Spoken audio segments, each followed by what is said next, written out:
हमारे पिता का, हमारे बाबा का, ये पूजा करते करते सब चले गए, लेकिन मंदिर अभी खड़ा।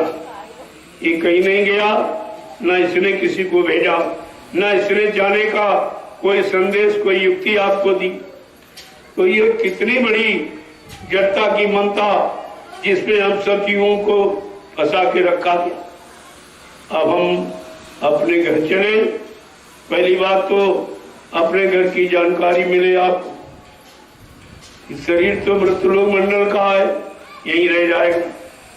इसमें जो जीवात्मा बैठी है वो परमात्मा की, वो परमात्मा से मिलेगी, वो परमात्मा के पास पहुंचेगी। यानी शरीर नहीं जा सकता और तुम शरीर से अभी तक अलग ही नहीं हो पाए। इसी शरीर को खिलाने पिलाने सजाने में सारा समय आपने खर्च कर दिया। ये शरीर भी तुम्हारा नहीं, ये तो काम करने के लिए किराए भाड़े पर परमात्मा ने आपको दिया कि जल्दी से इन मनुष्य शरीर में रहने वाली जीवात्मा को जगाओ और परमात्मा से मिलाओ। जिस काम के लिए मिला है वो काम आप करो, वो तो काम आपने किया नहीं। बस इसी शरीर को सजाने खिलाने पिलाने में आपने समय गंवा दिया और एक दिन शरीर ने भी आपका साथ छोड़ दिया। ये साधन धाम मोक्ष कर द्वारा पाए निजई परलोक समारा। गोस्वामी जी महाराज लिखते रामचरितमानस में, ये शरीर साधनों का धाम है और इसमें एक ये मोक्ष का दरवाजा। ये दोनों आंखों का मध्य भाग जिसमें पुरुष चंदन लगाता है, महिलाएं मेहंदी लगाती। इसी स्थान का चुनाव क्यों किया गया? इतना बड़ा शरीर, कहीं चंदन मेहंदी लगाई जा सकती थी, लेकिन दोनों आंखों के मध्य भाग का ये चुनाव क्यों किया गया? ये महापुरुषों ने बताया कि यहाँ पर तुम्हारी जीवात्मा बैठी। ये जीवात्मा का स्थान है, ये मन का स्थान है। ये जीवात्मा का घाट है, ये मन का घाट है। ये जीवात्मा का हृदय है, ये मन का हृदय है। तो अगर यहाँ मन के हृदय से, तो मन संसार के भोगों का चिंतन करता, ये मिल जाए, ये मिल जाए, वो मिल जाए, राज मिल जाए, पाठ मिल जाए, धन मिल जाए, दौलत मिल जाए, औरत मिल जाए, बच्चे मिल जाए। ये तो मन यहाँ बैठ के संकल्प विकल्प करता। और जो ये सोच रहा ये मिल जाए, ये मिल जाए, ये सामान काल माया का, ये तुम्हारा है नहीं, तुम्हारे साथ जाएगा नहीं। और आज तक कोई लेके गया हो तो आप बताइए। आपके सामने से, आपके परिवार, गांव मोहल्ले से कितने लोग रोज जा रहे हैं, कुछ लेके जा रहे हैं, और एक दिन तुम भी चले जाओगे, तुम भी कुछ लेके नहीं जाओगे। तो जो चीज हमारी नहीं है उसे हम नहीं ले जा सकते। लेकिन यही ज्ञान अभी तक नहीं हो पाया, ये हमारा है कि पराया। न ऋषि मुनियों ने जान पाया, वो भी बेचारे राजपाट धन दौलत पाने के लिए तपस्या त्याग संयम वैराग करते रहे। प्रभु प्राप्ति के लिए किसी ने कुछ नहीं किया, क्योंकि प्रभु प्राप्ति का रास्ता अभी ये कलयुग में खुला। जब से कबीर साहब आए वहीं से रास्ता खुला है, वहीं से संत नाम सुनने को मिला, वहीं से ये संत मत यानी सच्चा मत और सच्चा रास्ता जीवात्मा को परमात्मा से मिलने का, जीवात्मा को अपने सच्चे घर सतलोक सचखंड अनामी धाम प्रभु धाम पहुंचने का, ये जानकारी हमें आपको लेनी चाहिए। लेकिन समझ में कुछ नहीं आया, ना किसी ने बताया और ना आपने जानने की कोशिश की। तुम तो यही समझते थे यही शरीर इंद्रियों से हम करते रहेंगे, तो शरीर इंद्रियों से करते रहोगे तो शरीर इंद्रियों का लाभ मिलेगा। ऐसा नहीं कि इससे लाभ नहीं। जो भी शरीर इंद्रियों से आपने पूजा पाठ तीर्थ व्रत दान हवन जप यज्ञ गंगा स्नान किया, उससे क्या मिलेगा? मान मिलेगा, सम्मान मिलेगा, सामान मिलेगा। अगर आत्मा से भजन करोगे तो भगवान मिलेगा। ये भगवान मिलने वाला, ये सामान मिलेगा। चाहे दोनों कर लो, चाहे कर लो, वो तो आपके करने पर निर्भर। संत महात्माओं ने किसी रास्ते, किसी विधान सिद्धांत की कोई आलोचना नहीं, बल्कि दोनों रास्तों को बताया कि शरीर इंद्रियों से करोगे, शरीर इंद्रियों का लाभ इसी मृत लोक मंडल में आपको मिलेगा। कभी राजा के शरीर में जन्म हो, कभी धनीवानी के, कभी गरीब के, ये तो होता रहेगा, लेकिन जीवात्मा का कल्याण और मानव शरीर जीवात्मा के कल्याण के लिए मिला, उस पर किसी ने कोई विचार ही नहीं किया। तभी तो संत महापुरुष जब कलयुग में आए, उन्होंने कहा गिरी बदरिया पाप की बरस रहे अंगार, और संत न आते जगत में तो जग मरता संसार। कहा संत महापुरुषों का आगमन अगर भारत भूमि पर ना हुआ होता तो हम सब जीवात्माओं को अपने घर जाने का कभी मौका ही नहीं मिलता। लोगों कितना बड़ा काम करने के लिए आए। अब यहाँ संत की पहचान नहीं, कोई दाढ़ी वाल रख लिया उसको संत कह दिया, लाल पीला सफेद कपड़ा पहन लिया आपने संत कह दिया, छापा तिलक जने चंदन मंदन लगा दिया आपने संत कह दिया। अरे ये तो बाहरी वेशभूषा, संत विचार और संत बोध संत ज्ञान तो अंदर में, बाहर में तो भेष है। ये काल माया के देश में ये शरीरों का भेष, और इसी भेष तक जीवों को यानी सीमित रखा गया। ये भेष उस देश में जाने का नहीं, क्योंकि भेष शरीर पर है और शरीर यही जला के नष्ट कर दिया जाएगा और भेष भी आपका जल जाएगा। इससे कुछ मिलने वाला नहीं। इस भेष से ऊपर उठो, इस भेष से निकलो और अपने सत्य देश चलने की तैयारी करो। काम तो हमारा चाहिए, लेकिन ये काम करने कराने वाले हिंदुस्तान में बहुत कम लोग, सच्ची अच्छी बात कहने वाले बहुत कम है। जो तुम चर्चा करते हो अपने मुख से, वो काल की चर्चा, वो काल शक्तियों की चर्चा, और काल शक्तियां इसी काल माया के देश में सुधार के लिए आई, लेकिन जीवात्मा के उद्धार के लिए कोई काल शक्ति नहीं। और सब अपने बने लोग, ब्रह्मा जी ब्रह्मलोक पे बैठे सुख आनंद उठा रहे, उनकी जीवात्मा जगी न घर पहुंची। भगवान विष्णु विष्णुलोक का सुख आनंद उठा रहे, उनकी जीवात्मा जगी न घर पहुंची। भगवान शंकर शिवलोक का सुख आनंद उठा रहे, उनकी जीवात्मा जगी न घर पहुंची। भगवान राम साकेत लोक का सुख आनंद उठा रहे, उनकी जीवात्मा जगी न घर पहुंची। और भगवान कृष्ण गोलोक का सुख आनंद उठा रहे, उनकी जीवात्मा जगी नगर पहुंची। देवी देवता देवलोक का सुख आनंद उठा रहे, उनकी जीवात्मा जगी नगर। क्यों? जीवात्मा को जगाने का अधिकार इस सृष्टि में संत सदगुरु को, और किसी को जीवात्मा को जगाने का अधिकार नहीं। शरीर का अधिकार मिला तो राजा बन गए, धनी मानी बन गए, गरीब अमीर बन गए, पढ़े लिखे अनपढ़ बन गए, राजा महाराज यानी स्त्री और पुरुष। इसके अलावा आपको क्या, और इसके बनने से और बिगड़ने से आपको क्या लाभ? न बनने में लाभ, न बिगड़ने में लाभ। इसलिए शरीर को चेतन का रूप देने वाली चेतन जीवात्मा को जगाओ, वो जीवात्मा जाएगी। शरीर तो यही जला दिया जाए।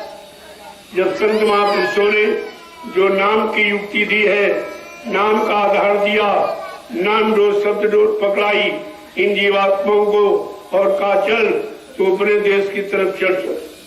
तब जीवात्मा इस मनुष्य खोल से निकलकर इस काल माया के देश यानी मृत लोक से निकलकर ऊपर देवलोक है, वहां देवी देवता आज भी बैठे।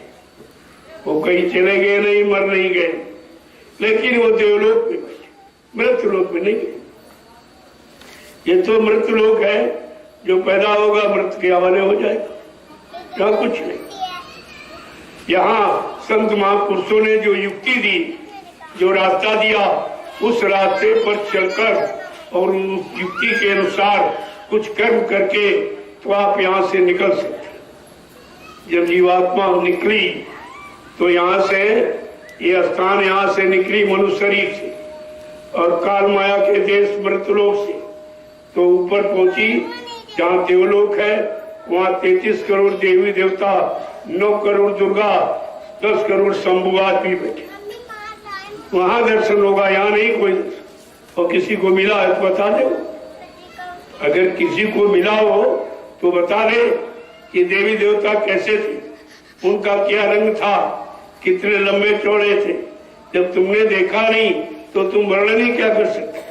और जो भी किया गया ये सब झूठ है, ये सब झूठ। इसमें 1% भी सच्चाई नहीं। हाँ, ये सब क्यों किया गया? उस सत्य को पाने के लिए, उस असल को पाने के लिए ये नकल यहाँ बनाई गई। और तुमने नकल भी करना छोड़ दिया। पूजा भी करते हो, शराब भी पीते हो, मांस भी खाते हो, अंडे भी खाते हो, झूठ बोलते हो, छल कपट करते हो। तो पूजा का क्या मतलब? पूजा का मतलब कि पुण्य जा, पुण्य के, सेवा के, दया के भाव जब तुम्हारे अंदर पैदा हो, उसी समय से आपकी पूजा प्रारंभ हो जाए। पूजा का मतलब ये है, पूजा पुण्य जा, पुण्य के भाव क्या माने पैदा हो। जब तुम्हारे अंदर सेवा, दया, सदाचार, परमात्मा की यादगार, माँ बहन बेटी की परख पहचान, प्रेमियों, इसको कहते हैं सच्ची पूजा। और ये तो किसी में है नहीं। सब मारकाट, हिंसा, चोरी, व्यभिचार, कुपचार कर रहे हैं, छल कपट, बेईमानी, धोखाधड़ी, इसमें कौन सी पूजा? अरे गंदगी में कोई पूजा स्वीकार नहीं होती। तभी आपकी पूजा आज तक स्वीकार हुई नहीं। किसी देवता ने आपको माफी दी नहीं, किसी देवता ने आपको अच्छा कहा नहीं, तो फिर तुमको लाभ कैसे मिलेगा? इसीलिए कुदरत ने अब की बार एक फैसला ले लिया। क्या किया? तुम्हारे जितने धर्म स्थल थे, पूजा स्थल थे, उन सब में ताले लगवा दिए। क्या किसी युग में यह कभी हुआ है कि धर्म स्थलों को बंद कर दिया जाए? यानी धर्म की चर्चा समाप्त। फिर धर्म की चर्चा नहीं तो क्या करेगा? पाप की चर्चा, मारकाट की चर्चा, यानी मतलब करेगा क्या इंसान? ये ताले क्यों लगा दिए गए? ये साबित कर दिया गया कि इनमें कुछ नहीं, न देवी है, न देवता है, न भगवान है, न खुदा है, न गाड है, न गुरुद्वारे में सच्चा सतगुरु, इनमें कुछ नहीं। यहाँ बैठकर हम लोग उनकी आराधना, साधना, उनका ध्यान, उनका सुमरन, उनका भजन करते थे। अब वो भी बंद हो, वो भी सब बंद हो गया। क्योंकि सच्चे महात्मा जब आपको मिले नहीं तो सच्चाई का ज्ञान आपको मिला नहीं। इसलिए वो भी सब कर रहे, वो भी कर, मारकाट, हिंसा भी कर रहे, छल कपट, बेईमानी भी कर रहे, शराब, कबाब, मुर्गा मीट, खाना पीना, ये सब कर रहे हैं और पूजा भी कर रहे। ये कौन सी पूजा? जिस पूजा ने तुमको पाक साफ निर्मल पवित्र नहीं बना पाया, जिस पूजा ने तुम्हारे अंदर सच्चाई, अच्छाई प्रवेश नहीं कर पाई, माँ बहन बेटी बहू की परख पहचान नहीं कर पाई, वो कैसी पूजा? इस पूजा से क्या लाभ मिला? और सब बिगड़। आप पूजा करते रहे, समाज बिगड़। प्रेमियों, लाखों बीघे जमीन, ये मंदिर, मस्जिद, गिरजा, गुरुद्वारों में घेरी गई। किसके लिए? धर्म की स्थापना। लेकिन धर्म आया? अरे मकान बनाने से, जमीन घेरने से धर्म नहीं आए, धर्म नहीं आएगा।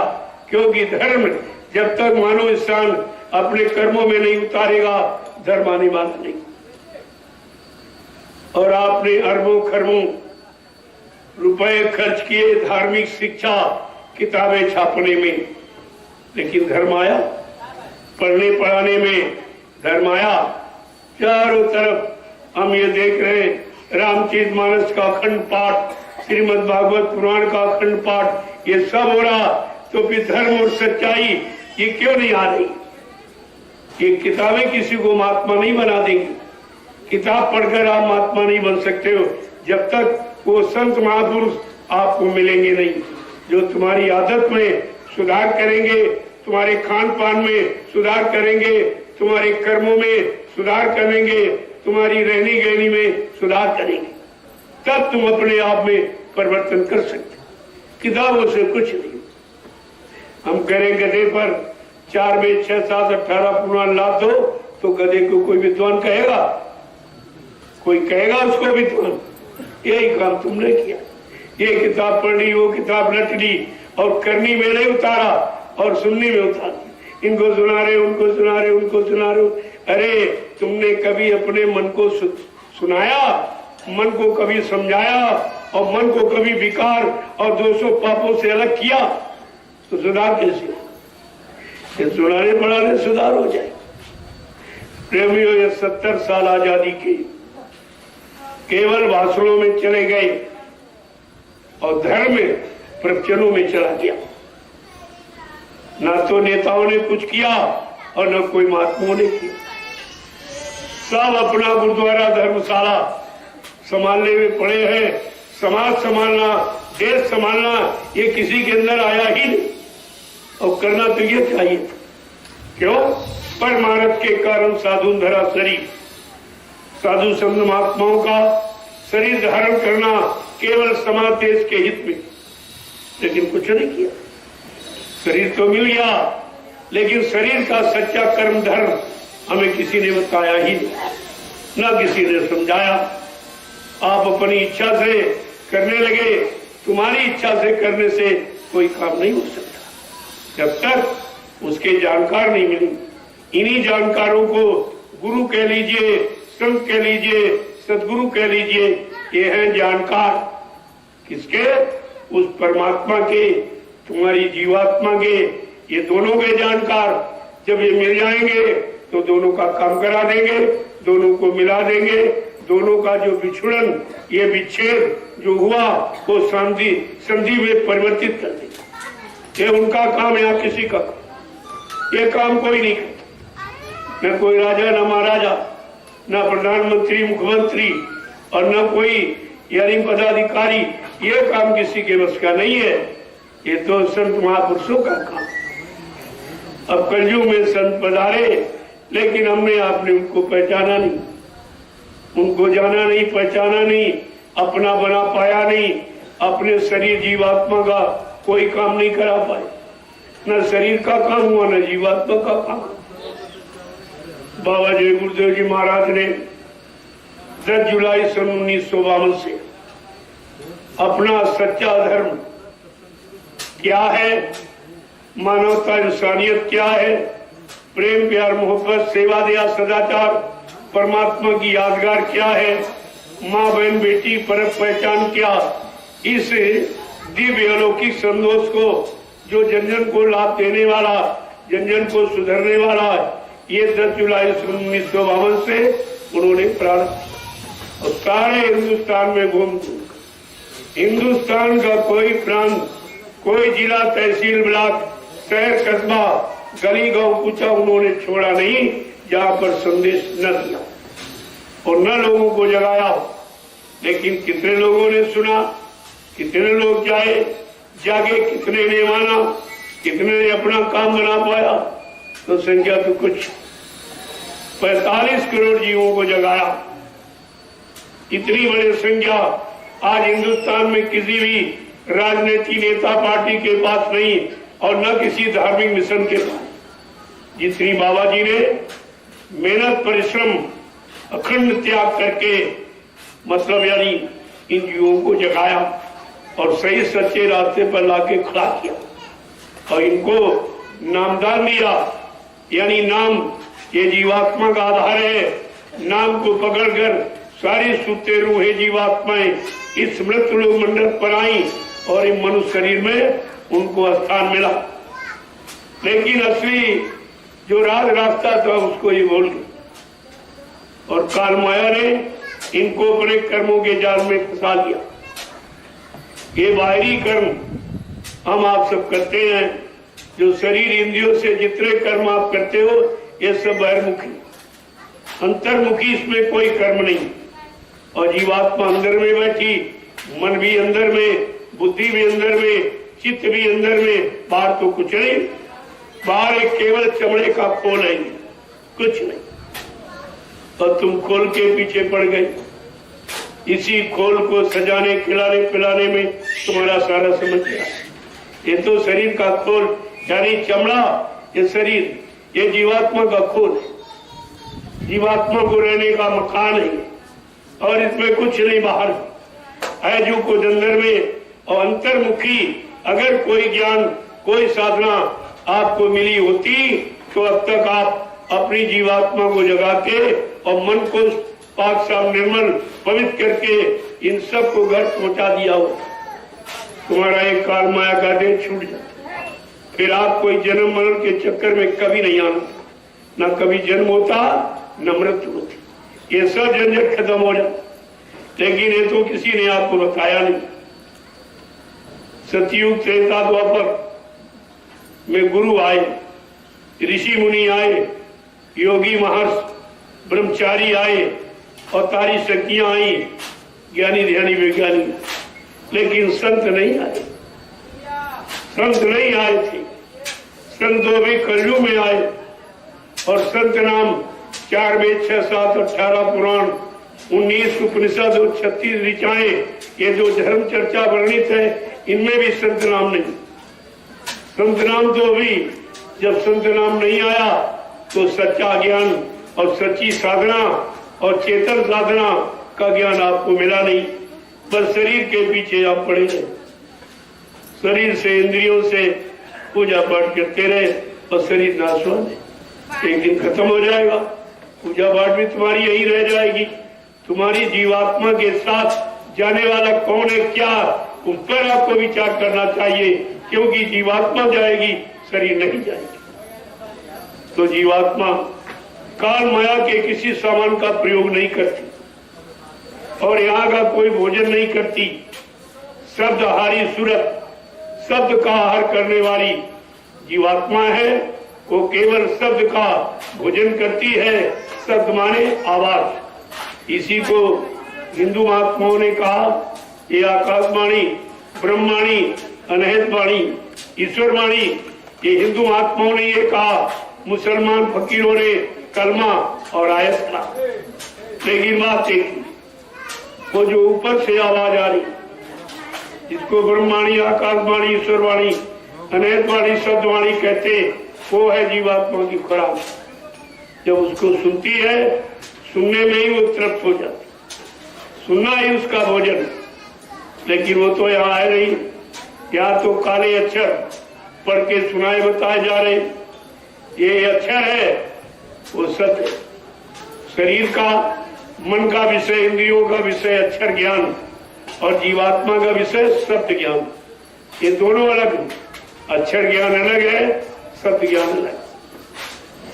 अक्षर ज्ञान आपको पढ़ाया गया और अक्षर ज्ञान यही कहा, क्षर अक्षर निहक्षर के पार अक्षरातीत, वो है सत्य ज्ञान, वो जीवात्मा का विषय।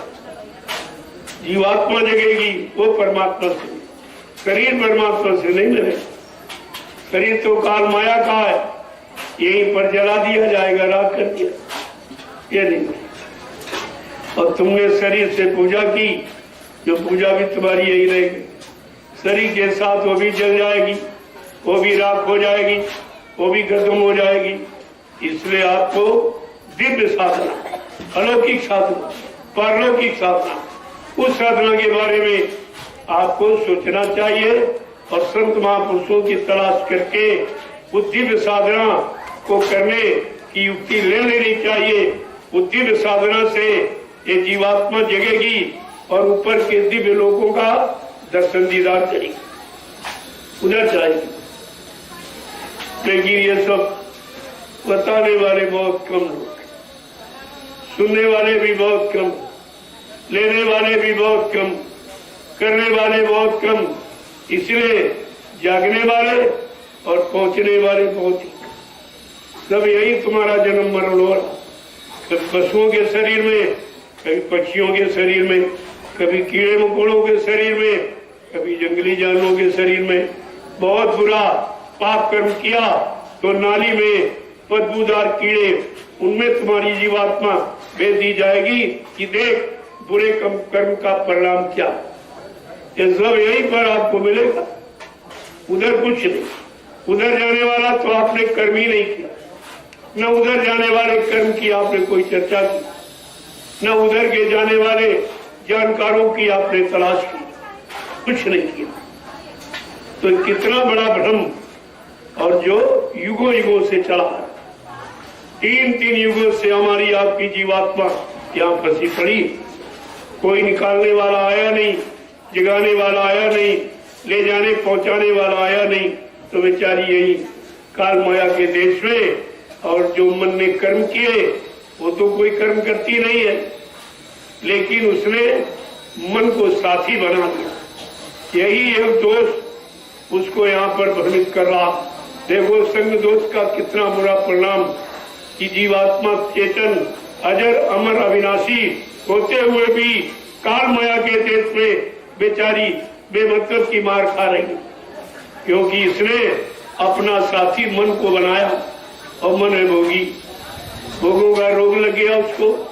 अब वो रोग इतनी जल्दी हटने वाला नहीं है जब तक नाम योग की साधना नहीं करेगा।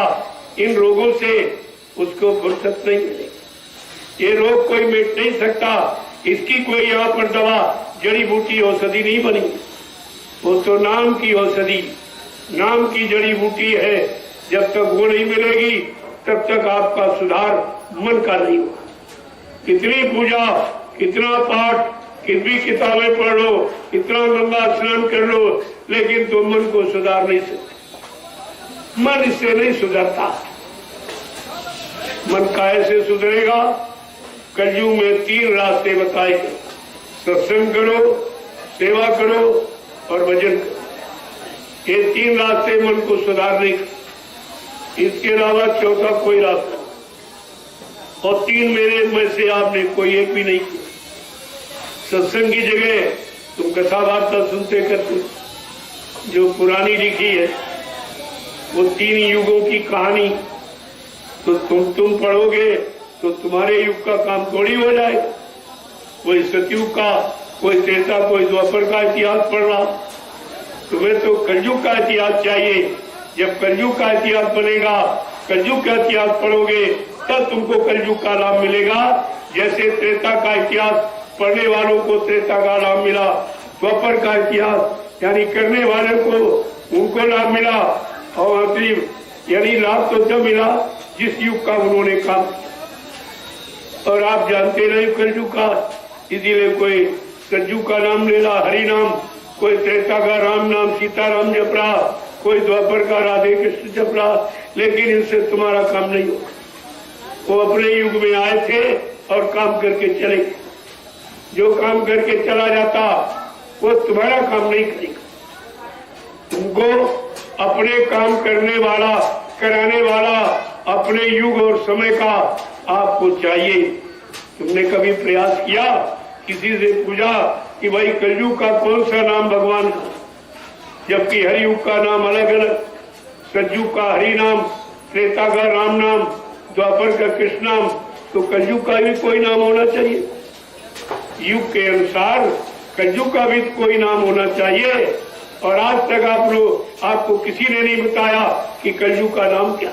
जब कलयुग के जीवों को समय का नाम ही नहीं मालूम तो वो किस नाम का जाप करे और कैसे उसको लाभ मिले। तो आप जितने नाम जपते रहे कोई लाभ नहीं, कोई लाभ नहीं मिला, न मिलेगा। क्योंकि लाभ देने वाला वो अपने युग में आया था और काम करके चला गया। जिन्होंने समय पर उनकी मौजूदगी में उनकी महिमा जान ली और उनको अपना बना लिया, उनके जगह नाम का स्मरण कर लिया, उनका काम हो गया। लेकिन अब तुम्हारा काम नहीं। इसलिए गोस्वामी जी महाराज को नाम की सच्चाई रामचरितमानस के उत्तरकांड में लिखनी पड़ी कि कलयुग का जीव कहीं भ्रमित न हो जाए। तो उन्होंने कहा, एक राम दशरथ का बेटा, एक राम घटघट में लेटा, एक राम का सकल पसारा, एक राम इन सब से न्यारा। वो राम कौन सा?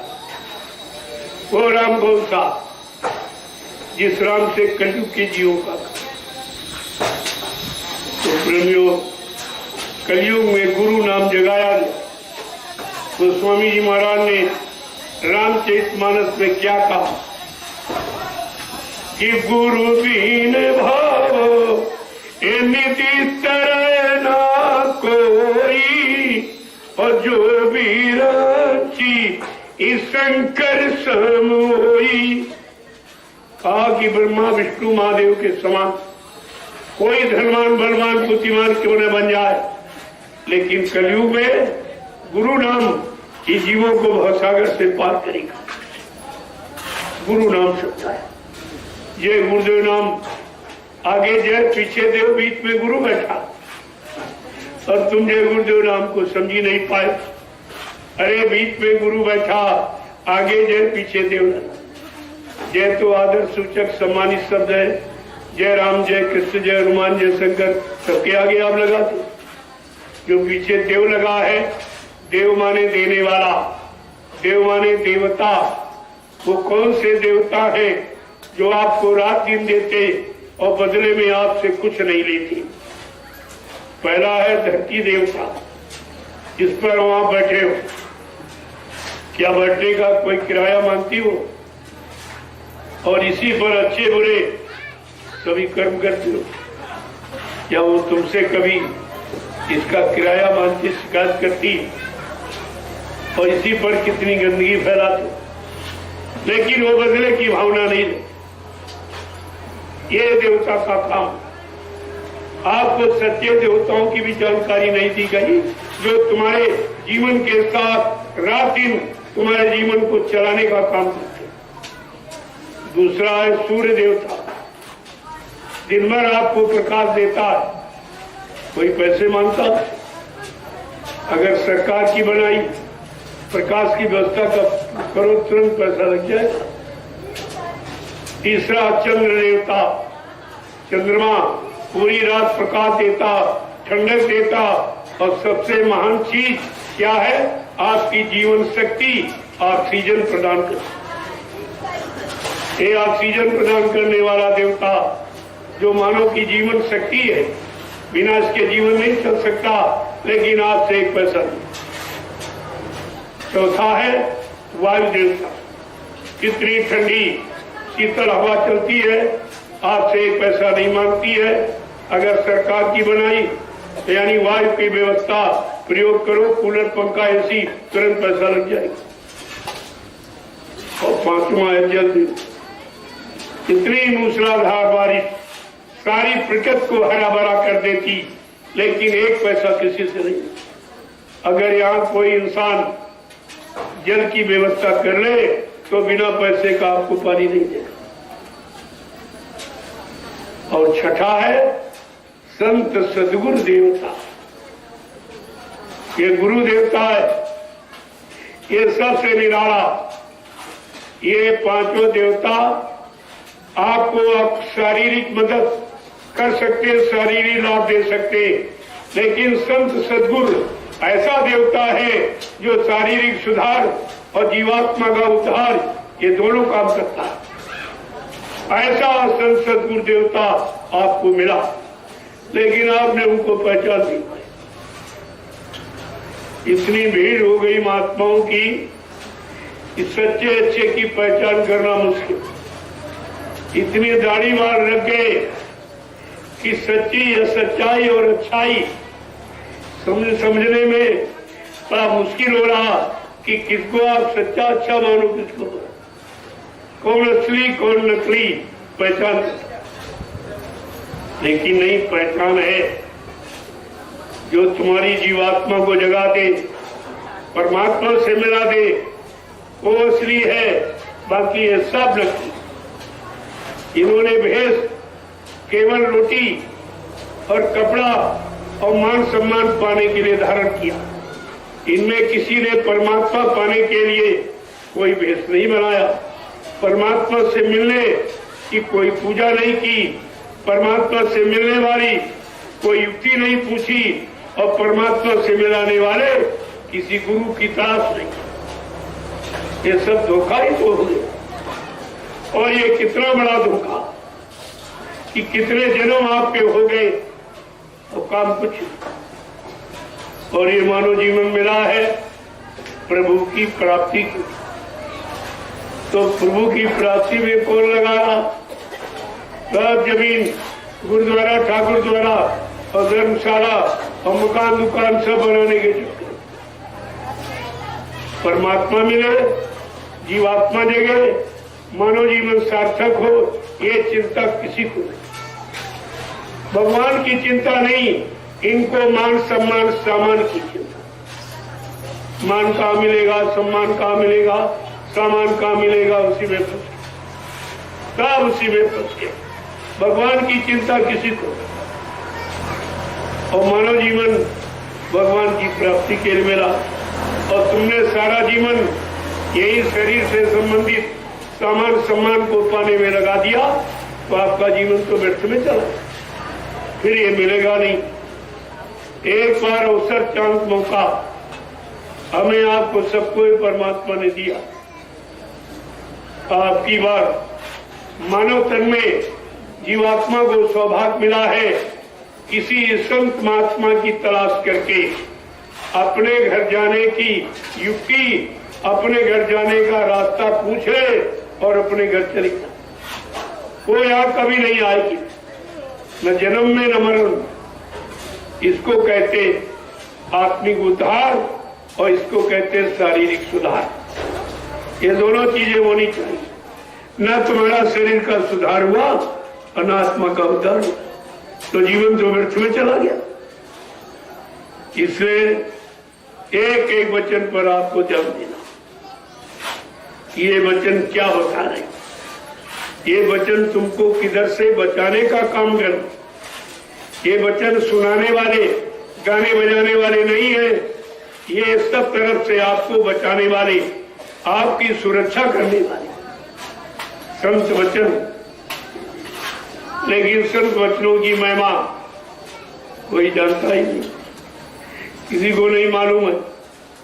वो तो काल की जो शक्तियां आई, जिनको रामकृष्ण आप कहते हो, मैं आपसे एक बात पूछूंगा कि अगर यहाँ कोई व्यक्ति किसी इंसान को मार दे तो 302 पर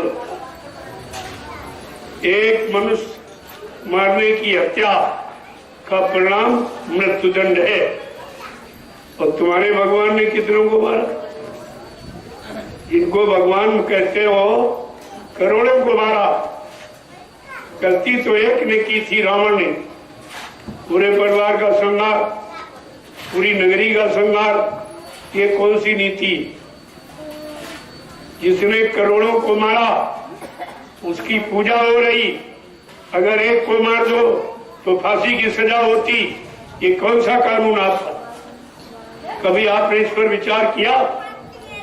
ये भगवान है, ये काल भगवान है, मारने वाला, सजा देने वाला, बचाने वाला नहीं। बचाने वाले संत भगवान। वो संत बचाने के लिए आए, आपके पाप कर्मों में माफी दिलाने आए, आपकी जीवात्मा को जगाकर परमात्मा से मिलाने के लिए आए। ये संत अवतार का ये काम और काल अवतार का ये काम।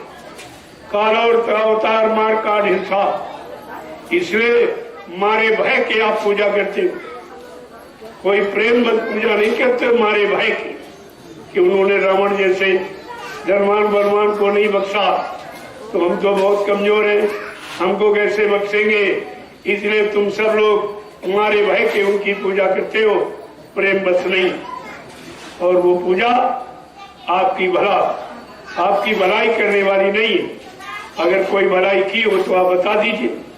इतने दिन से आप सीताराम राधे श्याम रट रहे हो, तुमने अपना या कितने लोगों का भला किया, कितनी जीवात्माओं का कल्याण किया, कितने को नरकों से आपने बचाया और कितने को शाकाहारी और सदाचारी ब्रह्मचारी बनाया, जरा बताइए आप। इसका मतलब आपने कुछ नहीं किया। जिस काम के लिए आपने भेद बनाया, परिवार छोड़ा, समाज छोड़ा, लेकिन वो भी काम तो आपने नहीं किया। तो इनका कैसे उद्धार हो? इनको कैसे माफी मिलेगी? और आपने इन्हीं को साथी बनाया, इन्हीं की बात मानते। यही तुमको अवगुणों की तरफ ले जा रहे। स्वयं अवगुण करता है और दूसरों को अवगुण सिखाता है। इनसे सुधार की उम्मीद रखते हो? जिसने अपने मन अपनी आदत का सुधार नहीं कर पाया वो देश समाज का सुधार क्या करेगा? इस पर आपको विचार करना चाहिए। परमात्मा ने मानव बुद्धि दी, ये परीक्षण यंत्र है, ये अच्छे बुरे असली नकली सबकी पहचान के लिए दिया। आपने कोई पहचान नहीं की। जो व्यक्ति खुद ही बुरा है वो आपको बुराई से कैसे अलग कर पाएगा? जो स्वयं गंदा खान पान करता वो गंदगी से आपका परहेज कैसे बताएगा? ये सब विचार आपको करना चाहिए। आज देश में यही हो रहा, स्वयं कोई करने को तैयार नहीं, न कोई राजनीतिक न कोई धार्मिक। धार्मिक सच्चे धर्म को न अपना सकता, क्योंकि धर्म को अपनाने में और धर्म को अपने ऊपर लागू करने में कितना कठिन, यानी तपस्या और त्याग और संयम और वैराग ये करना पड़ता है। ऐसे त्याग नहीं होता और ये इनकी बस की बात थी। संयम ये कर सकते नहीं, वैराग शुद्ध वैराग। वैराग का मतलब राग द्वेष अनुराग से अलग, ये है शुद्ध वैराग। वो कायम में ये तो वैराग बाहर में बताते, परिवार छोड़ दिया, स्त्री छोड़ दी, बाल बच्चे छोड़ दिए, घर द्वार छोड़ दिया, ये वैराग आपका। कहाँ तुम छोड़ सकते हो? क्योंकि तुम्हारे शरीर के साथ ये व्यवस्था जुड़ी है। तुम घर से बाहर जाओगे, कहीं न कोई झोपड़ी जरूर ढूंढो, खाने के लिए कोई न कोई सामान आप तलाश करो, पहनने के लिए कपड़ा आपको धारण करना पड़ा, सहयोग के लिए कोई न कोई चेला, कोई न कोई अपना यानी मतलब सेवक बनाना ही पड़ेगा। फिर इससे अच्छे तो गरीब में रहते। घर में सारी सेवा थी, सब घर के पहले ही तुम्हारे साथ जुड़े, पत्नी जुड़ी है, बच्चे जुड़े हैं, नाती पोते जुड़े, ये सब तुम्हारी सेवा कर। जो तुमने जो कुछ ये बाहर में लिया ये कर्म कर्जा, जिसकी सेवा ले लोगे आपको देना पड़ेगा। काया से जो कारज होई बिन भोगे बचे नहीं कोई। शरीर इंद्रियों से जो भी कर्म आप करोगे उसका फलभोग तुम्हें अवश्य करना पड़ेगा। तुमने अपने भगवान की कहानी नहीं पढ़ी? भगवान कृष्ण नदी किनारे बैठे थे, उनके पैर में एक काला निशान था। बैरिये ने दूर से देखा, ये तो हिरने की आंख सी चमक रही। उसने आंख समझकर ताक के बाण मारा, कृष्ण का पैर छली हो गया। बड़ी जोर से चिल्ला पड़े। बैरिये ने समझा शिकार हो गया, दौड़ के आया, देखा कृष्ण भगवान चिल्ला रहे। उसने हाथ जोड़ के प्रार्थना की कि भगवान ये धोखे से अपराध हो गया। धोखे से? कृष्ण का नहीं, कोई नहीं धोखा। हमने रामावतार में तुम बाली से, हमने पेड़ के आड़ से धोखा देके तुमको बाण से मारा था। आज वो धोखा देने वाला हमारा तुम्हारा कर्म पूरा हो गया। प्रेमियों, जब भगवान को अपना कर्म कर्जा चुकाना पड़ा, ऐ इंसान तू किस गफलत में बैठा जो नाना प्रकार के ये कर्म कर रहा, दूसरों की सेवा ले रहा, दूसरों का अन्न खा रहा, दूसरों की वस्तुओं का प्रयोग कर रहा। तुझे इन सब का कर्जा देने पड़ेगा। और ये कर्जा बैल घोड़ा खच्चर गधा बन के आपको कितने जन्म देकर ये कर्म कर्जे का भुगतान करना पड़ेगा। ये तो ये लोगों ने सुना ही नहीं, इस पर किसी की दृष्टि गई नहीं और किसी की बुद्धि ने ऐसा विचार किया नहीं और सब विचारे फंस गए। सब फंस गए, ऐसा नहीं कोई ना। और इनकी समझ में आता नहीं क्यों इंसान किसी आदत पे फंस जाता है, चाहे बुरी हो चाहे अच्छी हो, आदत उसको मजबूर कर देती। ये आदत से मजबूर है सब।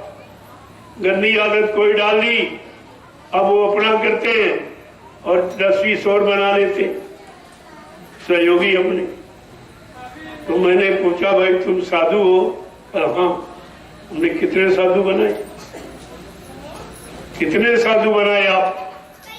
तुम साधु हो, तुमने कितने साधु बनाए? और कितने गंजेड़ी और चर्सी और शराबी और कबाबी आपने बना दिए और साधु एक भी नहीं बनाया।